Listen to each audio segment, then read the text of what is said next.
It's your Wednesday daily delivery. I'm Michael Rand. Glad to be back for another day. Hope everyone out there is doing well. Really good show coming up today. Velle E, Neal III, Star Tribune columnist, joins me here in just a few minutes talking Joe Mauer. Don't know if you've heard of Joe Mauer. He is a St. Paul baseball player.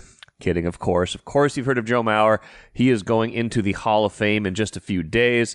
Velle has written a bunch of things about him that will appear in the Star Tribune and on StarTribune.com, including one up there this morning already in preparation for induction weekend in Cooperstown. He and I will talk about a lot of those stories, his recollections of Mauer, plus some stuff about this year's Twins, and we also got into Jordan Addison, the Vikings wide receiver who made news again recently for reasons he shouldn't be making news. So stick around for that in a little bit. Got a few thoughts at the end of the show as well.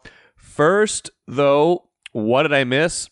I'm interested in what Rob Manfred had to say at the All-Star game about all of the future of baseball and streaming and just baseball on TV, because this has been a hot subject for more than a year now, ever since Diamond Sports declared bankruptcy in, I believe, March of 2023. We've been in this kind of weird space where you don't know where baseball's headed with their TV situation. Don't know what the future will hold. And for most of that time, it has seemed like baseball was being pretty aggressive in saying, "Look, we want to be in this game. We want to kind of take over a lot of these rights, a lot of these local, regional sports rights from teams as these deals expire, as the regional sports model falls apart.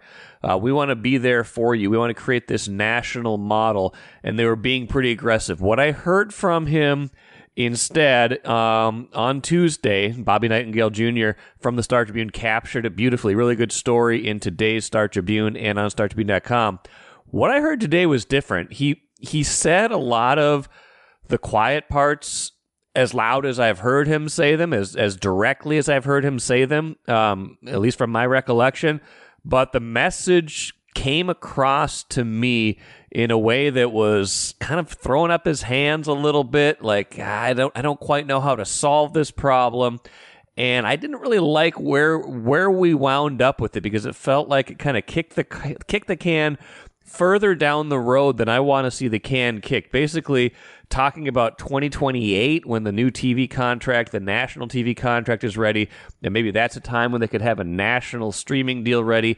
And in the meantime, basically saying it's up to the teams to figure out the best deal for them. It's kind of like when there's a thorny issue politically, and the government says, you know what, let's let the states decide. That's kind of what this feels like. It kind of feels like they're saying, you know what, we're not going to make you do one thing or the other. We're going to say, go ahead and try to do the best thing for you.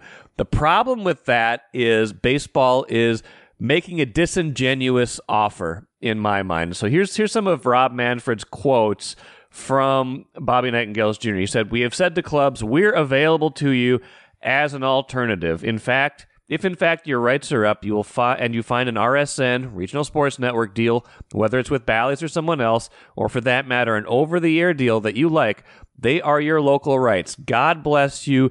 Do what you want to do." That's not what they've been saying for a while. Unless I'm mistaken, that does not feel like the same messaging. They've been more forceful behind the scenes saying, hey, we want to accumulate as many of these rights as possible. We want to be aggressive in doing that. We want to be the new model going forward. He's definitely making a pitch for what they do offer. He's saying we have a distribution deal with Comcast, unlike Bally's. He went right at that. We'll go direct to distributor on the cable side, and we'll light up MLB TV in market and give you a digital alternative. I think those streaming packages are $19.99 a month for people who just want the standalone, which is fine. I would pay for that. We think that will increase our reach in terms of giving people who have cut the cord the opportunity to watch local games. And I would agree with that. All of this is kind of what they've been saying all along. This is what we have to offer. What's new is basically saying that basically it's not a viable business model right now. He's saying the three markets that have gone with MLB TV, I think Arizona, San Diego, and Colorado. San Diego's got the most digital subscriptions, close to 40,000. But Manfred's saying we've had real success on the digital side. Having said that, from a revenue perspective, it is not generating what the RSNs did. The RSNs were a great business. Lots of people paid for programming they didn't necessarily want. It's hard to replicate that kind of revenue absent that kind of bundling concept. So, yeah, what they're offering is maybe more reach, but if they're not offering more money yet, if they haven't stabilized the kind of business to get to the point where what they're offering teams to switch is anywhere close to what they could get in the RSN model, it's not going to work, right? Like what has to happen, I guess, is for the RSNs to fall far enough that the money is close enough that the teams would say, look, we want the stability. We want to be able to make sure our games are available on all the cable systems, unlike, right now where Comcast subscribers in the Twin Cities can't get Twins games and haven't been able to get them for 2.5 months. But if you're the Twins and you look at it and you say, look, we've got a payroll to meet. We've got players we need to pay. If we have to take a massive, haircut on how much money we're making for local TV, and you're telling us here's an option, but we're not even close to the money, is it a genuine offer? I don't know. I think baseball's got to come up. They got to figure out a way to make this more viable for the teams. Otherwise, it doesn't feel like a real offer. But this is the last thing Manfred said in the story. He said, maybe a different issue when we get more prepared to go back to market in 2028. But certainly in this interim period, it's up to the clubs to make a judgment as to whether the alternative we're offering is the best one or whether there is another better alternative on the market. I'm big on the idea. We want them to do something. If we think we have a model that really works, we've got to be the best, just like any other business. Exactly. But right now, what you're offering is not the best. How do you tell a team? How do you tell teams, go take what we're offering? It's less money. It's a little bit untested. You're going to get more exposure. Teams are going to probably choose the money at the end of the day. I think a lot of teams have so far, probably including the Twins in 2024 when they re-upped with Bally for another year. But the Twins are going to have this question in front of them again this offseason because that was just a one-year deal. What are they going to pick? Is the money close enough now? Do they look at MLB and say, okay, we're ready to do this? Or do they look at it and say, we're going to kind of keep going year by year and figuring this out to the point that, until the money gets closer, until we feel like this is a viable product. Now, some of this could sort itself out in a week or two when we get the kind of the finality of the bankruptcy hearings. We find out whether Diamond Sports, the parent company of Bally Sports, has the capacity to go forward to operate as they were, or if this is all going to dissolve and there's really only going to be one option or an MLB option and a new option. That could change how this looks very soon. But for right now, Rob Manfred's saying by 2028, maybe we'll have this figured out. That doesn't sound like a plan to me. That sounds like wishful thinking, hoping, and that they didn't get to the place they wanted to get to right now. And now they're kind of throwing their hands up in the air and saying, you know what? Pick what you think is best. We'll try to do our best. Maybe 3.5 years from now, we'll all have this figured out. I'm Chris Hine, Timberwolves beat writer at the Star Tribune and the first 5-time guest in daily delivery history. Thank you for listening to this podcast. This work is made possible by our Star Tribune subscribers. For unlimited access to the articles mentioned in this podcast, our coverage of Minnesota sports from pros to preps, and even all of Rand's future blog posts about how the Timberwolves should trade for players they will never get, go to startribune.com/subscribe. Let's bring in Star Tribune columnist Velle E. Neal III today in studio. Velle, how are you? It's great. Great to be here. It is great to be here. Great to have you on the show. Bunch of things I want to talk about, but first and foremost, the story of the coming weekend, at least, Joe Mauer's Hall of Fame induction. I know you've been doing a lot of work to prepare for it, and obviously the induction itself this weekend will be a big deal. As it gets closer, what do you think? How do you think Joe is gonna do out there? I think Joe's prepared to be emotional. Okay, which is we don't see that a lot. No. I had a chance to talk with him like 3-4 weeks ago before everything got hot and heavy with him, because he's been really busy. He was in that doggone Lake Tahoe tournament last week, so he was out of town for like 4 days. So, but he had been working on his speech, and I could tell some of his answers sounded like passages from his speech, which is fine, Right. It's something he's been working on for months. But he said, you don't know what's going to happen when you get out there and you got the Hall of Famers behind you and you got your fans in front of you and you got your family in the front row. You don't know what it's going to be like. Yeah. Because we talked, because I mentioned to him, I talked to Tommy, I guess Mara talked to him too, because Jim told me like a month before his induction ceremony, went to Cooperstown, borrowed a podium and put it at the spot he was going to deliver his speech from, just so he can get the big picture view of what that whole scene was going to look like. Okay. It kind of helped him calm down. Yeah. So I told Joe that, and I told him about the story about Frank Thomas, because I was riding in the elevator with Frank Thomas and his family the day of the ceremony. Okay. And I said, "Do you have your speech time?" He said, "Yep, 12 minutes," because they told him 12 minutes for your speech. Yeah. And I said, "Did you factor in time for blubbering?" And he said, "I'm not going to cry." And his wife and the kids started snickering. He said, "Oh, I'm not going to cry. I ain't going to be no crying." Yeah. Man, as soon as Frank got up to the podium, he started blubbering immediately. It was not even 30 seconds. He couldn't get a word out. So we're back at the hotel after the ceremony. Yeah. And I'm at the bar, and I'm having a BS conversation with Tom Glavine and Greg Maddux. Okay. And Frank shows up, and we're all like, "You said you weren't going to cry," because he had told these guys the same thing. And he says, "You know what? When I got my bonus check, I bought my mother a house in Columbus, Georgia. And the only time she leaves that house is to go to church or go to the grocery store. And so when I got up there and looked down and saw my mother sitting in the first row, I couldn't control myself." Yeah. Wow. So those things like that go on. Those moments, you don't know until you get up there. Like, you can mentally prepare for it. And Joe is such a composed guy, generally speaking, right? Like that's kind of the persona he gives off, is that he is in control of his emotions, but you don't know what it's going to be like when you're up there. No. And, his final game, when he donned the catcher's gear for one time, you saw a little bit of emotion then, and that rarely happens. He got a little emotional during his Twins Hall of Fame speech, too. Right. So he's on a run, by the way. This is like his 4th Hall of Fame induction in the last 12 months, because it was a Twins Hall of Fame about a year ago this time. Yeah. Then there was the lower level, the Mancini's Hall of Fame. But it's a real lengthy Hall of Fame. It goes back 50 years, and it sells out every year. Yeah. He just was inducted 2 weeks ago into the National High School Sports Hall of Fame with Takeo Spikes and Tyrone Wheatley. That's a class right there, man. And now it's going to be Major League Baseball's Hall of Fame. Yeah. So he's had a lot of speeches to deliver here. He's had time to focus on it, but I'm sure this one is the pinnacle of all pinnocles. I would think so. For him.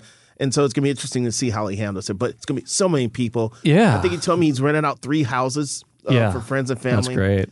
I know Ortiz, the last time I went, Ortiz had to rent 4 houses, I think. So it's going to be a heck of a day. Yeah. And Adrian Beltre's in this class, I believe. There's going to be a huge Dominican Republic contingent. That place is going to be packed. It's going to be busy.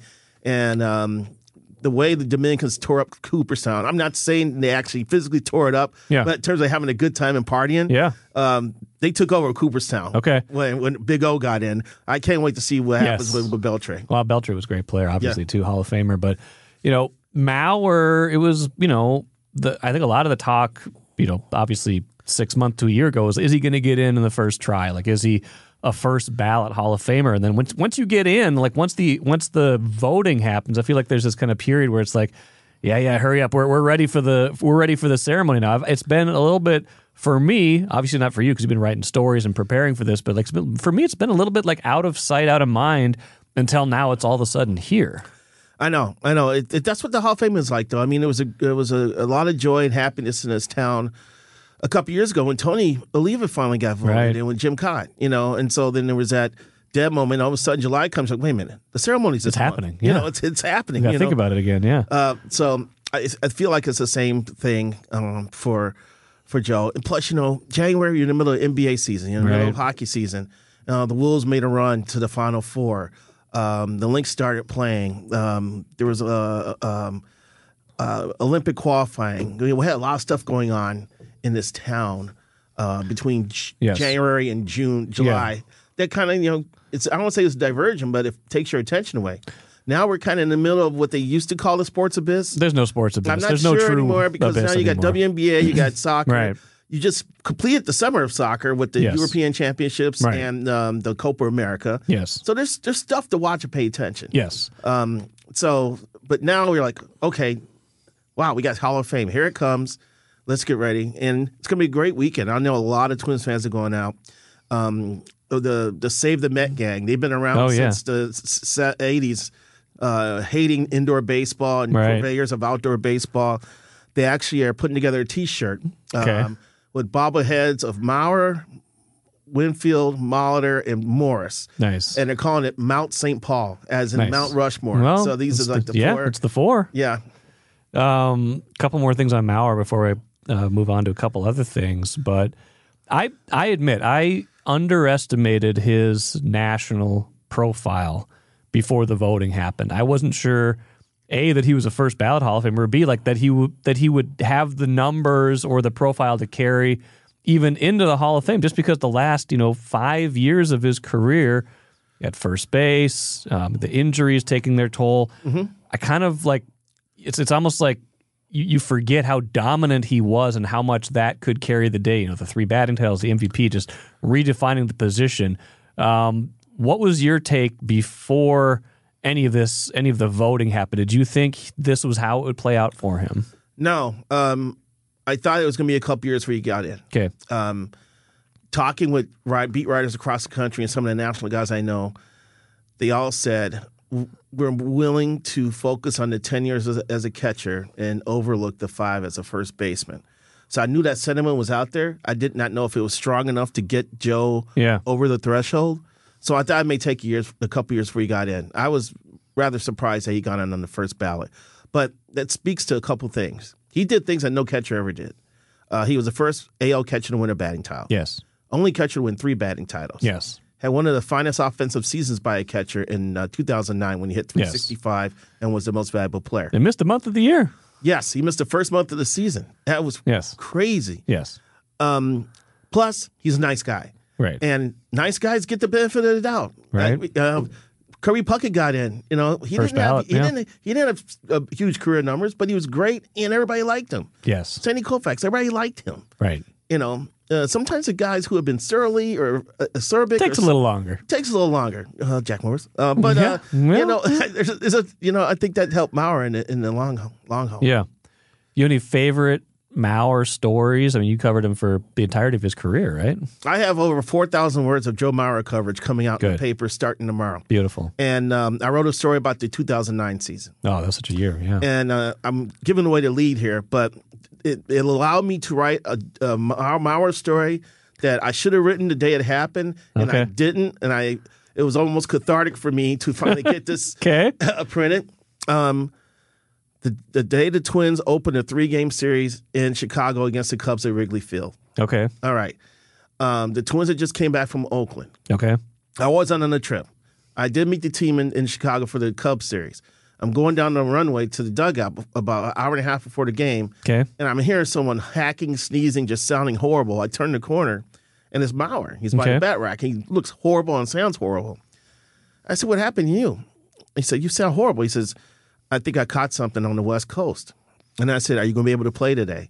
His answer was, "I have to. My mother's here." Okay. So, when the schedule came out, Teresa Maurer arranged this group of 150 people, including 20 Maurers, to go to Chicago so they could sit in Wrigley for the first time and watch their son play. That's great.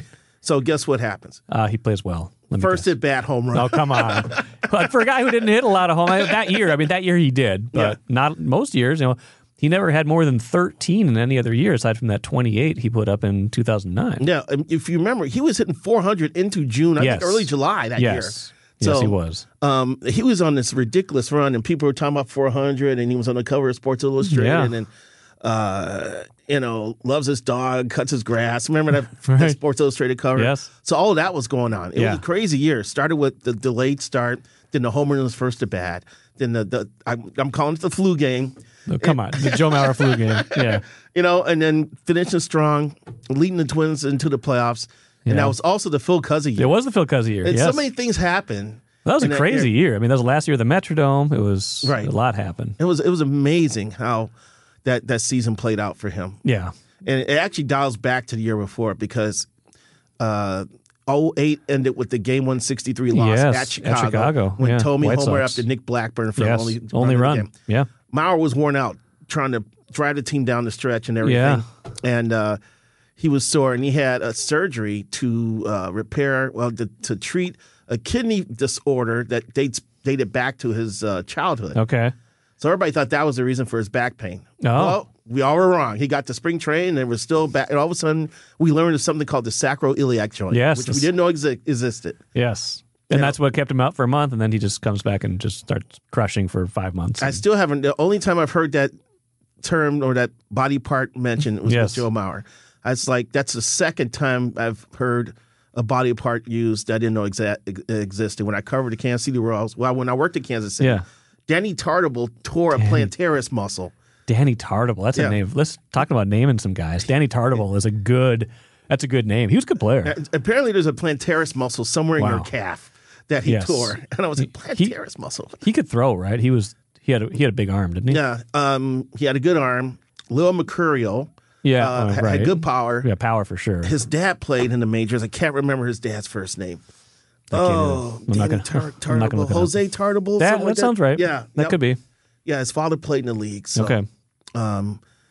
Interviewed him a few times. Terse sometimes, funny in the others. You know, he would just go back and forth. Regular athlete, kind of sounds like. That's a good transition to this year's Twins. They're on All-Star break, obviously, leading into the induction this weekend. They'll play Milwaukee, Saturday? Long break now. It's longer than used to be 5 days off unless you're playing in the game. They got to feel pretty good about where they are, and yet they got to get these weird little, injuries. Like Royce Lewis should be back pretty soon. Correa's dealing with the plantar fasciitis in his other foot now. That makes me nervous. Miranda has got the back thing, although that's probably not that bad. And then Buxton slammed into the wall, and he took the last game before the break off. It's like your most important players are a little bit banged up right now, but you got to the break 54-42. You're way better than you were at the break last year. You were a game under last year. Right. They should be optimistic or positive about what they've achieved. Yeah. These little injury bugs are kind of concerning, especially Correa's plantar fasciitis issue. He says it's not as bad as the last year's, which hopefully he's right. I've had plantar, so I understand how long it could take for it to calm down. Because it took me 6 weeks. Got it both feet now too. Yeah, I know. That with it in both feet, which is troubling. So I wonder if he needs orthotics or some sort of arch support to kind of help avoid the inflammation. Because basically it's inflammation of the tendons on the bottom of your foot. Okay. So I wonder if, I'm sorry for banging the table. That's okay. So I'm wondering if he needs some sort of support added to his shoes to kind of help fight this off a little bit. You should tell him that. Tell him that. I should. I talked to, because unfortunately he's joined a list that includes Wally Zerbiak, Kevin Williams, Terrell Brandon. Michael Williams. It was Michael Williams, not Terrell Brandon. Yeah, Michael Williams. And Shannon Stewart. Shannon Stewart. And Marty Cordova, who've all had plantar fasciitis. Michael Williams, it cost him years. He didn't come back for years. He was a backwards A and E in Michael. He was. Yes, he was. I remember that. So free throw record, too. Yeah, I don't know if he still has it. So that's a little concerning, but the fact that he doesn't think it's major and that he's basically had a week off. Yeah. That should help. Yeah, that is good. Hopefully Buxton's thing is minor. Yeah, I'm sure that. I would think that is. God, Miranda, it's always great to see the light bulb come on in a player. He's at 327. And He's the been light great. bulbs come on with him. And it's amazing when you think, okay, this guy's done. He's been passed up by Royce Lewis on the prospect train. Right.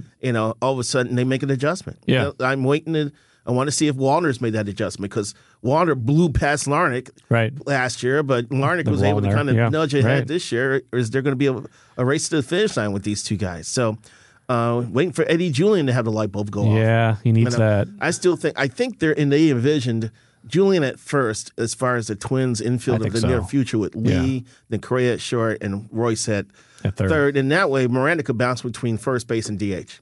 Yeah. And play third if he has to. Yeah, exactly. Because he could do that too. But so that's a functional lineup. That's a great lineup. Yeah. That's a great infield if you can stay healthy. But Royce Lewis can't stay healthy. He has never stayed healthy in his major league career, which is weird. I went back and looked at it. His first 3 years in the minors incredibly healthy. Like before COVID, he was playing like full years in the minors. Nothing happened to him. Well, Mauer was basically indestructible when he was in the minors. That's true. Got through Double A and they got promoted to the majors. Right. You know, so it's baffling when this happens and why it happens. And is it a genetic thing? Is it what you're putting in your body? Is how you're training? Are you training too much? You're not training enough. Yeah. Are you eating too much vegetables? Do you need to throw in a steak once in a while? Do you need to have some beans? What the heck? I don't know what it is. I don't know. He doesn't either, obviously, or he'd be doing something different because it seems like he's trying to do the right things. He's frustrated. He's as frustrated as anybody. Yeah, I get it. But they're in a good spot here. And I just found out that Cleveland has the toughest schedule in baseball the last 2 months of the season. Yes, I think it's second toughest after the break. So, yeah. And they play the Twins 8 more times, which, good or bad, Twins are 0-5 against them this year, but they play 8 more times, and the Twins are 4.5 back. So they got a chance to make up ground. We look at those numbers. It's not always who you play, but when you play them. Right. And Cleveland's going to get a different Twins team this time around because the bats are working. Yeah. And they've stabilized the rotation with Simeon Woods Richardson. Hopefully Brock Stewart will be online. That's a big one to watch going forward. That is. Because Justin Topa, I don't know if he exists. He could step into this room right now and join us for the podcast. I wouldn't know who he was. Yeah. Sorry, I did not invite him. But was I supposed to? You could just an act, just for example. I get you. But Brock Stewart could be a big key down the stretch for them. Yeah. I saw Louis Varland through 5 scoreless innings the other day for the Saints. He's a reliever. He's a relief pitcher. I think in this he'll probably welcome a promotion. Yeah. Hey, we need you in September. You work out of the bullpen, and then possibly you will go into the playoffs with us. Yeah. I don't think he's going to turn that down. No, he wouldn't turn that down. He wants to be a starter. He needs a third pitch. He doesn't have a third pitch yet. But yeah, they got to stay healthy. If they're potentially got something, I think to be dangerous in the postseason, you still think there may be a starting pitcher short. But I don't know what they're going to do there if they feel like it's the year to go for it. If they're going to if they hope that Pablo Lopez turns this around, and then Pablo, Joe Ryan, and Bailey Ober's enough for a 1-2-3 in the postseason. I don't know what their thinking is there, but it cost a lot to move to get into a top 3 starter kind of conversation. And what type of top 3 starters are going to be available too? That's it. And the Twins aren't the only one looking for starting rotation. Correct. And their starting rotation situation is better than a lot of teams. Yeah, because they've been healthy. As you pointed out, I would like to add at least a Bailey Ober level starter to the mix. That would be like my minimum requirement. Because you're worried about Paddock, staying healthy. To me, Paddock's a good starter. And he is. What has happened to him has not surprised me. No. These Tommy John guys, it takes a year or so before they get their great control back. He's got good stuff. Yeah. He likes his off-speed stuff. He's got a decent fastball. But I think his control's off a little bit. Command and control. Yeah. So I'm not surprised he's going through what he's going through. No. So, and I wouldn't be surprised if he needs another week off for arm fatigue before the season's over. Got to hide him somewhere. Got to figure out if Festa he's not ready yet, or it's 2 starts, but he got hit around pretty good. I don't know if he's the next call up.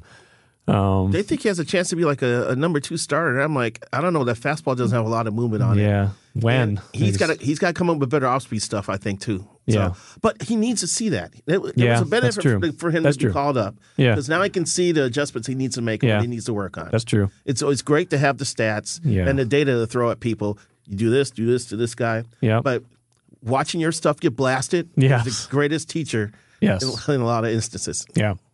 Before we go, this is supposed to be, you referenced, this is supposed to be kind of the slow period, but Jordan Addison made news for the Vikings in the last week in a way he wouldn't want to. Arrested on possible DWI, like 3 a.m. in L.A. He's asleep in his car. Not good. Not good at all. Not good. This is the time of year, that dead period between the last OTA and the beginning of camp, where you have to watch NFL players for crime blotter moments. Yes. Because they've got nothing to do, and all of a sudden they're either trying to blow off steam before camp opens or get some fun in before camp opens. Right. And shenanigans ensues. All right. This is 2 years. 2 years in a row. 2 incidents. Yeah.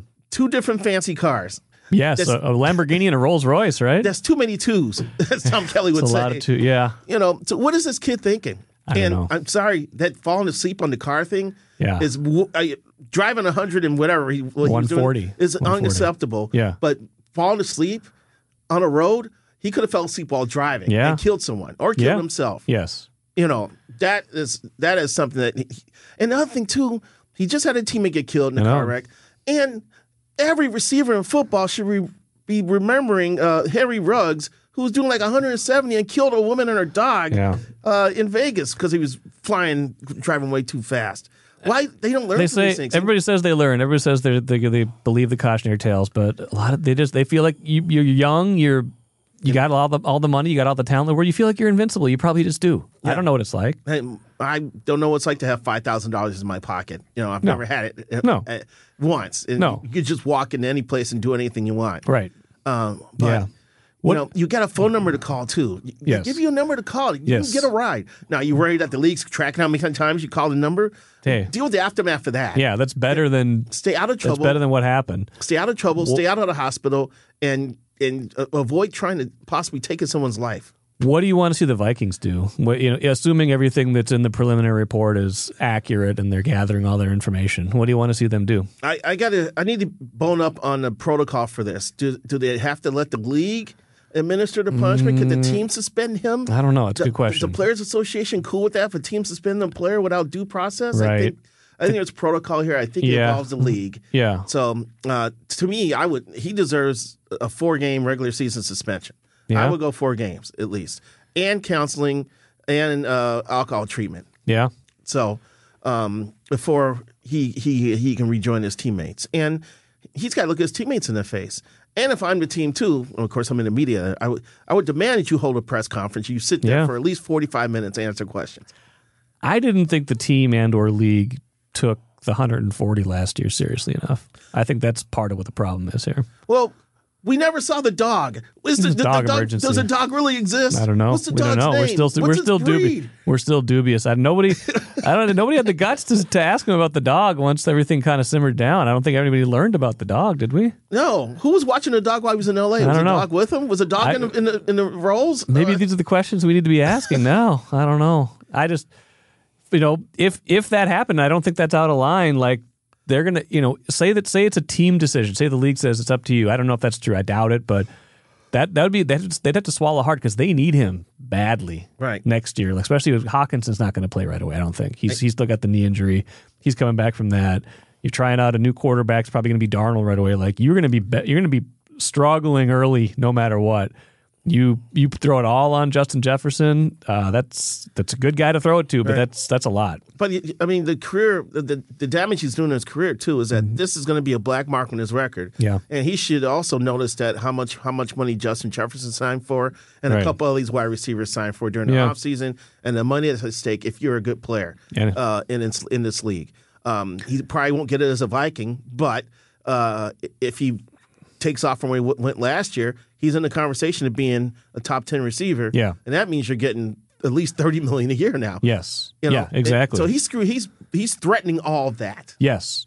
But the thing with Jefferson too is Jefferson, reputationally off the field stuff, like you haven't heard a single thing about him. He has really been controversial. He's been smart enough or savvy enough where it's been coached enough to straddle when they were asking him about his cousins and stuff, his contract situation. Yes, and the contract. I think the only thing that he said was, "I'm in a unique situation," which basically was saying, "I'm a badass. I need to be paid like one." Right. Yeah, he found a great way. He knows what his worth is. Yeah, that was not controversial. That was just like, he didn't. Yeah. So in terms of reputation, the only thing I've heard is that like he plays with the neighborhood kids. He's throwing footballs around with them. Okay. Great. That's the type of guy you want. You got the type of guy you want around. Yeah, something's got to happen this offseason. They got to get to Addison because he didn't learn from what happened last year because otherwise he wouldn't have done this, assuming, again, it is all true. Lavelle, when do you head out? I leave Friday morning. Okay. I think some Joe Mara content's coming up later this week. Yes. And definitely on Sunday. Yes. There's going to be I'm going to write an additional Maurer-centric column now that wasn't planned. Okay. That'll be in Thursday's editions. Okay. Online Thursday. Online. Yeah. So and then of course there'll be coverage from Cooperstown all weekend long. Okay. Going into Monday. So this is Hall of Fame week, and it's a great week for Twins fans. It's a great week for the state of Minnesota. It's a great week for St. Paul. Yeah. Whoever decided that we're going to invest in youth sports in the city of St. Paul was a genius. Yes. Because it's turned out four Hall of Famers who grew up 3.5 miles That's from amazing. each other. I measured You out mapped the it. distance. I Yes. started at Jack Morris's house off Yeah. Saratoga and Randolph. Went up around Randolph, drove past Cretan-Durham Hall. Okay. Drove past Molitor's place because he grew up Portland. Okay. 8 blocks north of Molitor was Winfield. He grew Crazy. up Oxford, Yeah. right by the Oxford playground, and crossed I-94 and stopped at Van Buren and Snelling, and that was where Maurer grew up. Yeah. You could do that like a riding lawnmower. It doesn't take you that far to get to 3.5 miles. That's crazy. And Maurer did not grow up in a great neighborhood. No. As someone who's had a couple beverages at Allery's and has been half the St. Paul Police Force, they were like, we were amazed they stayed in that neighborhood because it was like in the middle of crack wars at the time. Wow. But they refused to move, and they liked being in that area. Okay. And now it's part of the Cooperstown corridor, which I call it in the Cooperstown paper. Corridor. Cooperstown Corridor. I like that. We will, of course, read everything you have written for this. Lavelle, appreciate it. Enjoy the weekend in Cooperstown, and we'll catch up to you soon. Thanks for having me. Great stuff from Lavelle. Like I mentioned before, Lavelle's got a piece up on StarTribune.com right now, kind of talking about the 4 Hall of Famers from St. Paul: Joe Mauer, Jack Morris, Paul Molitor, and Dave Winfield. More to come on that. And that brings me to the cooler. Just looking at StarTribune.com this morning, I always browse our own website to figure out what I should be talking about, what's kind of what the big stories of the day are in Minnesota. I was just particularly impressed with everything we had up this morning. Royce's column on Jordan Addison was terrific. Really, really good effort from Royce there. Lavelle's piece on the Hall of Famers. Really enjoyed Sarah McClellan's piece on the Wild's 4th-round pick, who talked about being the steal of the draft. Like, a lot of good reading for you today. So go check that out. Maybe even more so today than every other day, but certainly every other day is worth your while as well. That will do it for me today. Chris Hine expected to join me on tomorrow's show to talk a little bit of Wolves. He's out there in Vegas watching Summer League action. He'll bring his insights to tomorrow's show. Until then, have a great day. I'm Michael Rand, back at it again on Thursday.